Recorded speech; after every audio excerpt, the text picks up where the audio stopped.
So I'm here to talk about Jupiter Jet, which is a new graphic novel. Well, technically it's a comic book graphic novel. There's 5 issues in right now, and it is created by Jason Inman and actually Victoria Robertson, who were both big YouTube personalities. They do a lot of coverage on like the DCU TV shows, and I'll put a link to their channel in this video. But I've been a fan of their channel for a long time. I keep up with their reviews and stuff.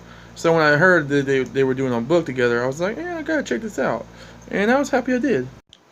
So Jupiter Jet at its core is a kind of a lighthearted, fun action adventure story that has some very humbling overtones. It's got a lot of heart to it, and that's what I enjoyed about this book. It wasn't really dark. I mean, there's some dark subject matter in here, but it's not overly dark. It's very hopeful, um, very pleasant book to read, and it's just a fun adventure story.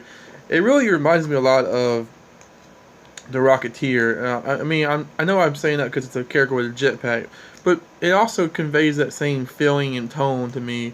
And also, the book has that kind of. The book doesn't really specify what time period they're in, but it definitely feels like a very noir 1940s or 1930s kind of feel to everything. The way the machines look and the people dress. But this is essentially the story of a young girl and her even younger brother, who's a master mechanic, by the way, an engineer, who discover a jetpack that was hidden in their shop by their dad, who died mysteriously. What they think is to gangsters during the earlier days of the resistance or whatever. I'll get into all that later. But it's a very interesting story. And I wasn't really super sold on it at first, but it definitely grows on you. I think by issue 3, I was really caught up in what was going on, and like it really starts to get a little bit higher scale and really just start to become interesting. Not to say the first 2 issues aren't interesting. It just they have a more like fun tone to them, and by the third issue, you really start feeling the weight of what's going on in this world and how it affects everybody around the main character. Like I mentioned earlier, the story really feels kind of like unique because there's this mixture of like times and periods. Because like there's a lot of technologically advanced stuff going on, but also people talk and they dress like they're in the old days. There's even a part where the younger brother, he's a kid, says something about talkies, which is an old term for talking movies, but right before when the silent movie era was a thing.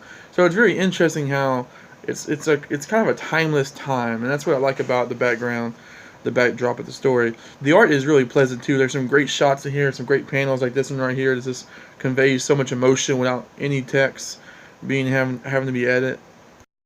The last issue in this trade has a very interesting reveal that's going to definitely be a game changer for this series. I won't get into it, but it is really quite interesting and really does make you think differently about this series. And I definitely recommend it though. Like it's a fun series. It's an indie book and needs your support, so check it out. If you want a fun kind of lighthearted, strong female antagonist and a young female antagonist character, this is a book for you. This is definitely a book for you. So check it out. And as always, thank you guys for any comments, likes, subscribes, and see you guys later. And yeah, be awesome.